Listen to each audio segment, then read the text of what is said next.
Hello hello, मैं Sanjay sir अपने और आपके बेहतरीन और पसंदीदा चैनल अल्ट्रा बायो पे आपका फिर से बहुत बहुत बहुत स्वागत करता हूँ। आज मैं पर परागण के कारकों के विषय में वर्णन करूंगा जो आपके लिए बहुत इंपॉर्टेंट होने वाले हैं। पर परागण की क्रिया जिन जिन कारणों से होती है, जिन जिन फैक्टर, जिन कारकों के द्वारा होती है, उन कारकों का मैं नाम लूंगा अभी।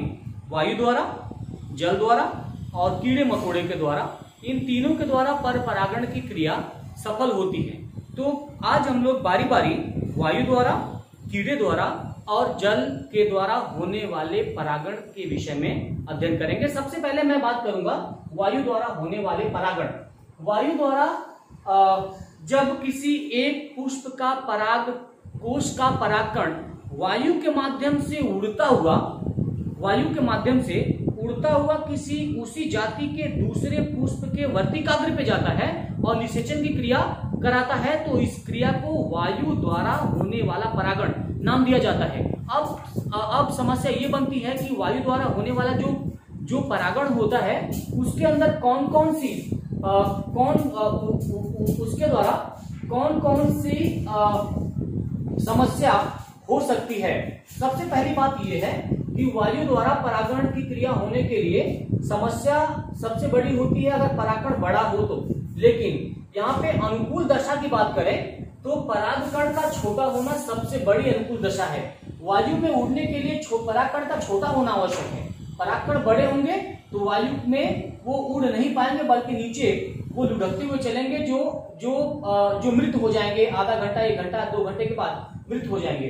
तो वायु द्वारा होने वाले परागकण के लिए सबसे इंपॉर्टेंट बात यह है कि परागकण बिल्कुल छोटा होना चाहिए। दूसरी बात, वायु द्वारा परागण होने के लिए पुष्प का रंगीन होना आवश्यक नहीं है, क्योंकि वायु रंगीन सुगंध देख करके पुष्प पर वर्तिकाग्र पे परागकण को नहीं पहुंचाएगा, वो अपने आप वहां पहुंचा देता है। तो रंगीन और मकरंद और गंध या सुगंध की आवश्यकता वायु द्वारा परागण में बिल्कुल भी नहीं होती है ना।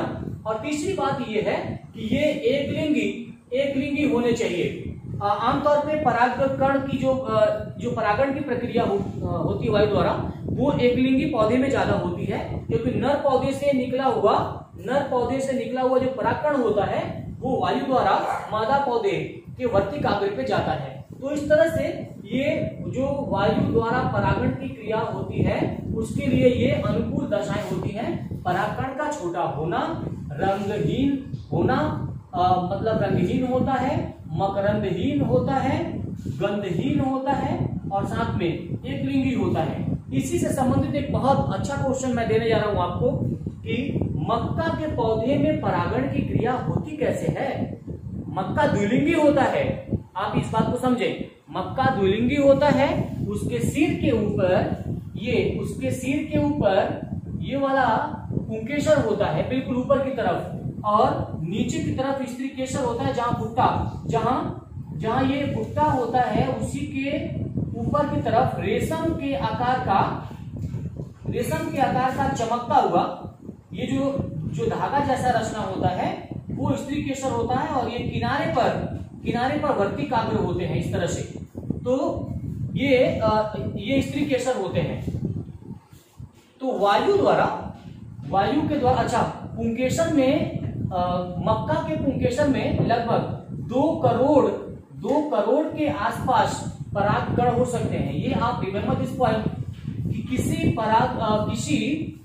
किसी पौधे में परागकोश में 2 करोड़ परागकण होते हैं। इसकी वजह यह है कि 2 करोड़ परागकण अगर होते हैं तो 80% तो खराब हो जाते हैं, केवल 10 से 20% ही काम में यूज में आते हैं। तो 2 करोड़ परागकण ये उड़ करके वायु के माध्यम से उसी पुष्प या दूसरे पुष्प के स्त्री केसर के ऊपर पहुंचता है और निषेचन की क्रिया होती है।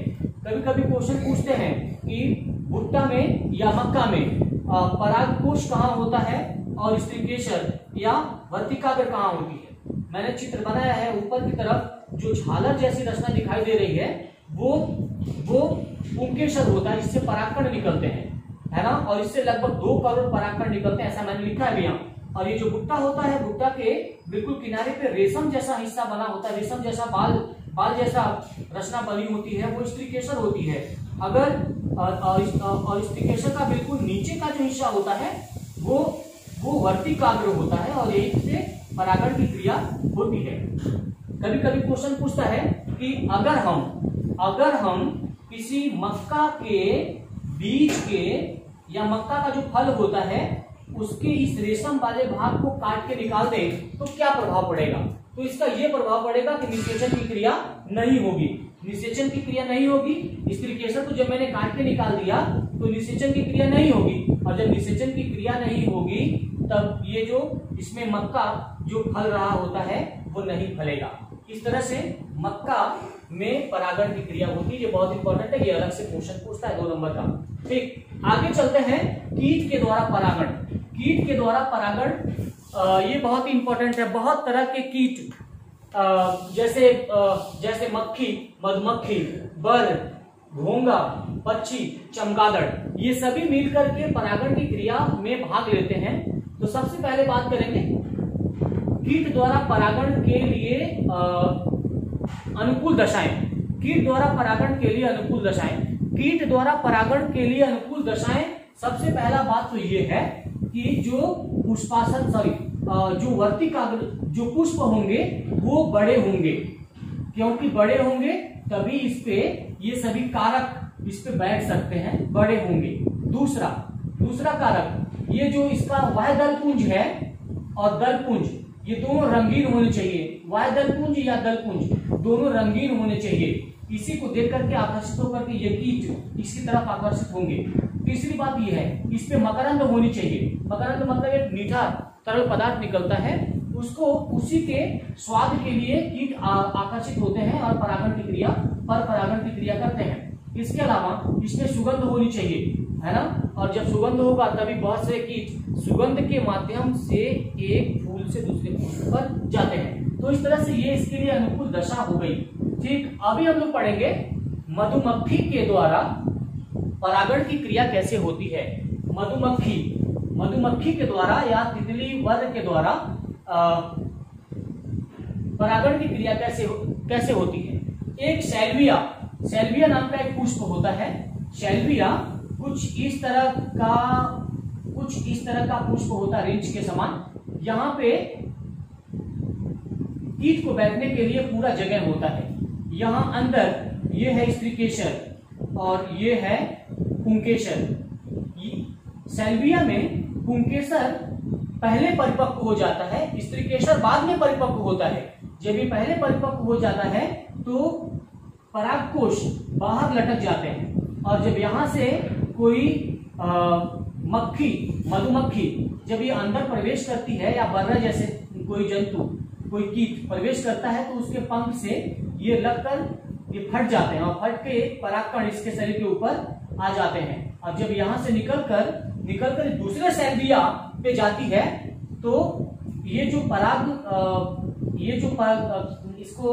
इसको वर्तिकाग्र कहते हैं। जब ये ऐसे पौधे पे जाती है, ऐसे पुष्प पे जाती है, सैल्विया के ऐसे पुष्प पे जाती है जिसमें स्त्रीकेसर परिपक्व हो गया होता है, तो वो भी निकल के बाहर लटक जाता है इस तरह से।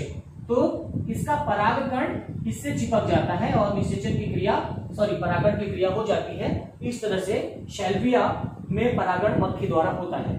दूसरा अंजीर एक छोटा पुष्प होता है और बीच में एक छोटा छिद्र होता है। इसमें भी वही कंडीशन होता है। सैल्विया में इसमें भी कोई पौधा अंदर पहुंचता है, कोई कीट अंदर पहुंचता है और इसके पुंकेसर से परागकण को लेता है और फिर निकल करके दूसरे अंजीर के अंदर प्रवेश करता है, और स्त्रीकेसर परिपक्व होने पर ये परागकण उसे दे देता है, जिससे ये निषेचित हो जाती है। ये भी पूर्व परिपक्व कहलाता है। क्यों? क्योंकि इसमें पूर्व परिपक्व का मतलब होता है पुंकेसर का पहले परिपक्व होना और स्त्रीकेसर का बाद में परिपक्व होना। इसमें भी पुंकेसर पहले परिपक्व हो जाता है, इसमें भी पुंकेसर पहले परिपक्व हो जाता है। ये हो गया शैलविया और अंजीर, ये दोनों। दूसरा बच गया पक्षी, घोंगा और चमगादड़ के द्वारा। पक्षी के द्वारा कुछ ऐसी भी पक्षियां होती हैं जिसकी चोंच लंबी होती है। ये बड़े आकार के पुष्प में अपने चोंच को डाल करके उसके कीड़े को या उसमें उपस्थित कुछ विशेष प्रकार के खाद्य पदार्थों को ढूंढती है, खाती है, जिसकी वजह से उसके शरीर के ऊपर परागकण चिपक जाते हैं और वो जाकर जब दूसरी उसी जाति के किसी दूसरे पुष्प पे जाती है तो उसके वर्तिकाग्र पे ये कण चिपक जाते हैं। तो ये पक्षी द्वारा होता है, पक्षी द्वारा परागण होता है। सेमल में इसी प्रकार की क्रिया होती है। मैं ये एक डायग्राम बना रहा हूं। ये सेमल लंबे पुष्प वाले पौधे होते हैं। सेमल ये लंबे पुष्प वाले, ये पुष्प बड़ा लंबा होता है। जो इसको दलपुंज, ये जो दलपुंज होता है वो लाल रंग का लंबा होता, आकर्षक होता है, थोड़ा सुगंधित होता है। इसमें चिड़िया अपना लंबा चोंच अंदर डालती है और कीट को लेती है, लेकिन यहाँ का जो परागकण है वो उसके सिर में और शरीर में लग जाते हैं और जब ये दूसरे सेमल में जाती है तो इसका परागकण उस सेमल में लग जाता है। तो इस तरह से पक्षी द्वारा परागण की क्रिया होती है। घोंगा, सूरन फूल के जितने भी पौधे होते हैं वो सब मिट्टी में धसे होते हैं, है ना। तो उसके ऊपर जब फूल खिलता है तो घोंघा जैसा छोटा प्राणी, कीट, ये परागकण को लेकर के सूरन फूल के पौधों को परागित करते हैं। कभी कभी क्वेश्चन पूछता है घोंघा या सूरन में किस कीड़े के द्वारा परागण की क्रिया होती है, या घोंघा द्वारा किस किस प्रकार के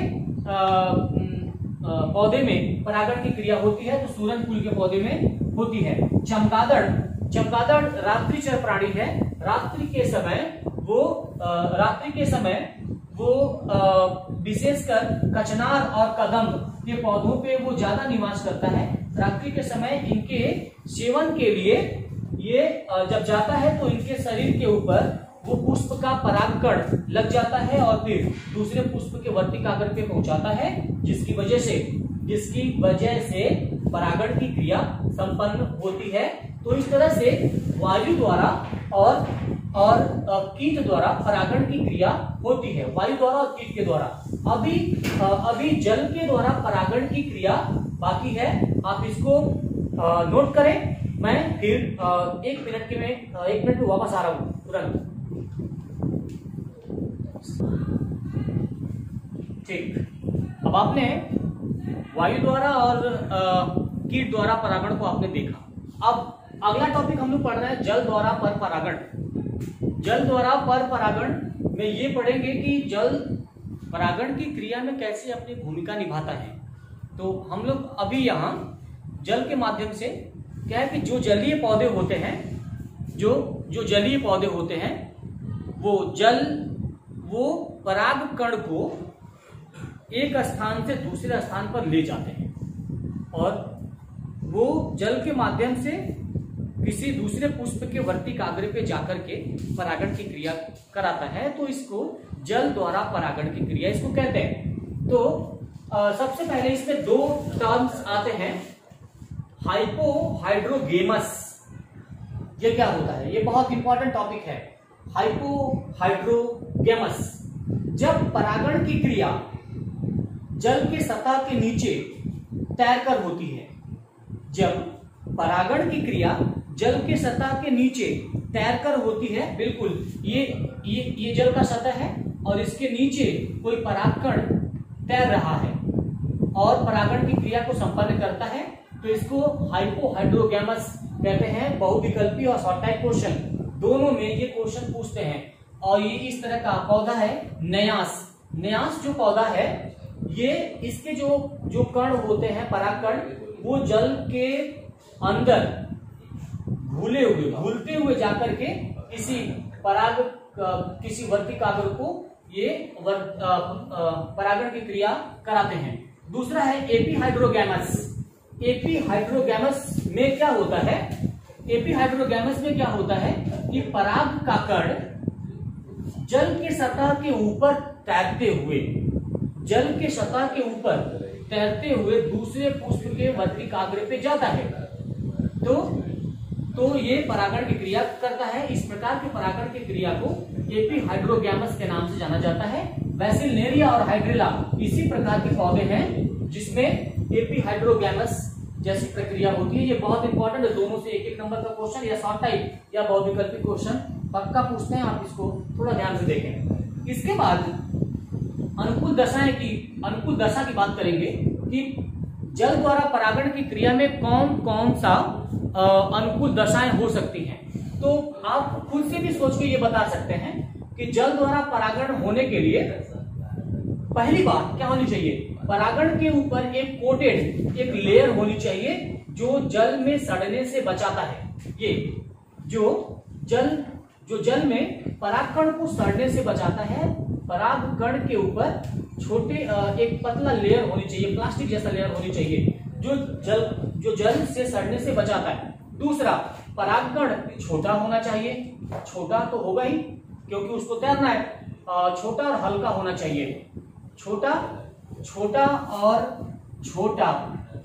और हल्का होना चाहिए। ये तीसरा है कि इसको सुगंध की आवश्यकता नहीं होती, इसको मकरंद की आवश्यकता नहीं होती, और सुगंध हो गया, मकरंद हो गया, और इसको रंग की आवश्यकता नहीं होती। ये सभी चीजें जल परागण के लिए अनुकूल दशाएं हैं। मतलब केवल छोटा होना चाहिए और परागकण के ऊपर एक नहीं सड़ाने वाला आवरण होना चाहिए जो परागकण को जल के प्रभाव से बचाता है। अब हम लोग पढ़ेंगे कि परागकण में जल परागण में किस प्रकार से परागण की क्रिया होती है। तो इसका एक मैंने बढ़िया एग्जांपल लिया है, वैसिलनेरिया के जो पौधे होते हैं वो नर और मादा पुष्प अलग अलग होते हैं। ये है मादा पुष्प, ये है नर पुष्प। नर और मादा पुष्प वैसिलनेरिया में दोनों अलग अलग होते हैं। ये जो मादा पुष्प है, इसका पुष्प वृद्धि करके ऊपर तल पर चले आते हैं और खिले रहते हैं, है ना। उसी समय जब नर पुष्प होता है, नर पौधे का नर पुष्प भी ऊपर आकर टूट जाता है और टूट करके ये सतह पे तैरता रहता है, और तैरते हुए आकर के जब मादा पुष्प से टकराता है तब इसका जो घेराव है वो खुल जाता है और पराग के कण बाहर निकल आते हैं, और ये परागकण पुष्प को परागित कर देते हैं। अब ये जैसे ही परागण की क्रिया मादा पुष्प में होती है, फिर से वो पुष्प बंद हो जाता है और बंद होकर के कुंडलित होकर के ये नीचे तली में चले आते हैं और फिर से इसमें निषेचन की क्रिया प्रारंभ हो जाती है।